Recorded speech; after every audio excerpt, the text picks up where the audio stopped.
मालिक, चाय लाऊं? चाय पियेंगे आप? दफा हो जाओ यहां से। कुछ नहीं चाहिए मुझे, अकेला छोड़ दो।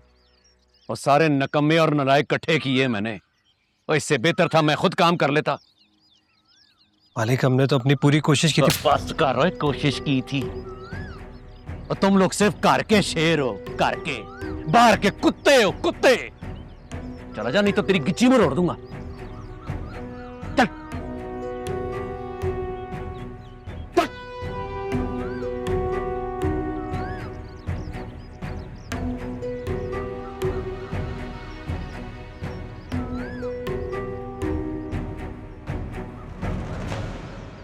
बेटा, तुम्हारा बाप वो ही कुछ काट रहा है जो उसने बोया था। क्या मतलब? बेटा, शहाब ने इस इलाके के लोगों के लिए कुछ नहीं किया, कभी भी कुछ नहीं किया। और ये लोग शहाब से बहुत मोहब्बत करते थे, हर बात मानते थे। लेकिन शहाब ने हमेशा इनकी दिल आजारी की, इनकी उम्मीदों को तोड़ा। मगर मामा, बाबा ने ऐसा क्यों किया? अपने गरूर और अना की वजह से। परी, तुम्हारा और प्रेम का आपस में क्या चल रहा? फिर से प्रेम? आपका मसला क्या है? तुम हो मेरा मसला, तुम हो मेरा मसला। जब से तुमसे मोहब्बत की है मेरी जिंदगी अदाब में आ गई है। किसने कहा था कि आप मुझसे मोहब्बत करें? अच्छा, मुझे सच सच बताओ, तुम्हारा और प्रेम का क्या चल रहा है? क्योंकि ये बात नाकाबिले बर्दाश्त है कि मेरे होने वाली बीवी किसी गैर मर्द के साथ, और वो भी गैर मजहब के शख्स के साथ, मुझे चीट करे। लड़के, अपना मुंह संभाल कर बात करो। मेरी बेटी पर इतना गंदा इल्जाम लगाने वाले होते कौन हो तुम? द ग्रेट मदर, उसका मंगेतर हूं मैं। मंगेतर? मंगेतर होने का यह मतलब नहीं कि तुम्हारे मुंह में जो कुछ आए तुम बके जाओ। आपसे बात नहीं कर रहा हूं, परी से बात कर रहा हूं, और मुझे अपने सवालों का जवाब भी परी से चाहिए।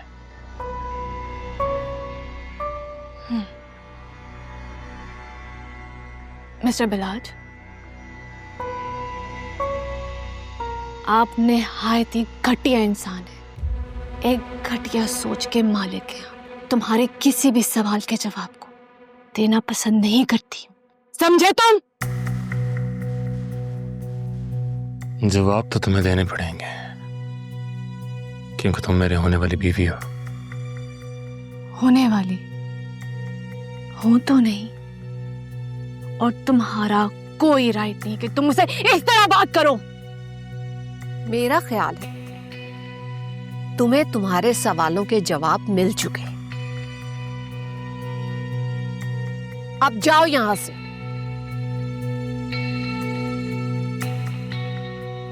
और आइंदा शहाब की गैर मौजूदगी में यहां आने की जुर्रत भी मत करना। ओके, जा रहा हूं, और बताऊंगा कि मैं कौन हूं। बाय परी।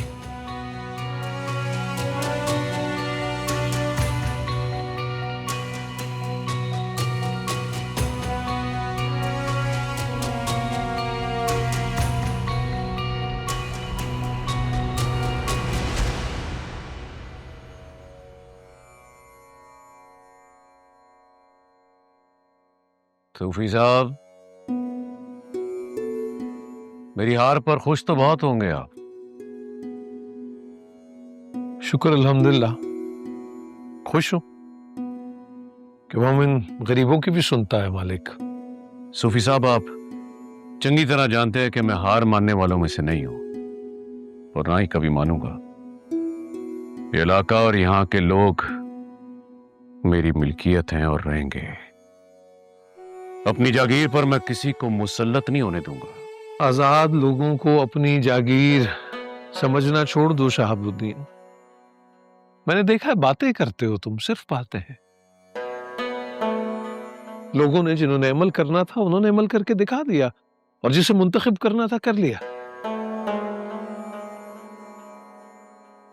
तुम भी लोगों की खिदमत करो और अगले इलेक्शन की तैयारी करो। चलो ये तो वेला ही दसेगा। फिलहाल मैं इस अकल के अन्य को पहली और आखिरी बारी कुछ समझाने के लिए आया हूं।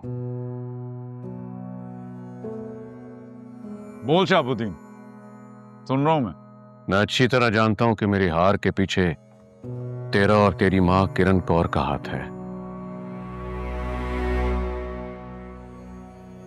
तुम दोनों ने इनाम खान के साथ मिलकर इलाके के लोगों को मेरे खिलाफ भड़काया है।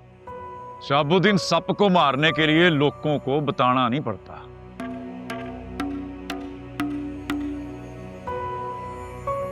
तूने इस इलाके में जितनी तबाही फैलानी थी फैला ली। अब वेला है उस तबाही को, उस गलती को सुधारने का। तो बेहतर होगा कि तू इस इलाके से और इस इलाके के लोगों से दूर रह। बकवास अपनी बक बक बंद कर और मेरी वार्निंग सुन। आज के बाद मुझसे और खास तौर पर मेरी धी से कोसों दूर रहेगा तो तेरे लिए चंगा होगा। शहाबुद्दीन, अपनी इस गंदी सियासत में परी जैसी नेक बच्ची को मत घसीटो। अरे वो तो फरिश्ता सीरत है, लोगों की भलाई के लिए काम कर रही है और करती रहेगी, और ये प्रेम उसका साथ दे रहा है। हो सकता तो तुम भी इनकी पैरवी करो, और अगर ये बात तुम्हारी समझ में नहीं आ रही तो इनका कोई कसूर नहीं है। बस कर दे सूफी साहब, बस कर दे इनकी सैडे लेना। कितनी बारी आपको समझाना पड़ेगा कि यह काफिर किसी मुसलमान का दोस्त नहीं हो सकता। मजहबी मुनाफरत फैलाने की इजाजत नहीं दूंगा तुम्हें शहाबुद्दीन। कोई हक नहीं है तुम्हें किसी को काफिर कहने का। वो हम सब अल्लाह सोने की मखलूक है। एक दूसरे के साथ अमन और सुकून से रहना हमारा मजहबी और कौमी फरीजा है। और ये बात तुम्हारी समझ में आ जाती ना तो शायद जीत जाते तुम भी इलेक्शन। ले दस वही मुझे मजहब का सबक ना पढ़ाएं सूफी साहब। अगर कुछ सिखाना है तो इस कमी कमीन को सिखाएं।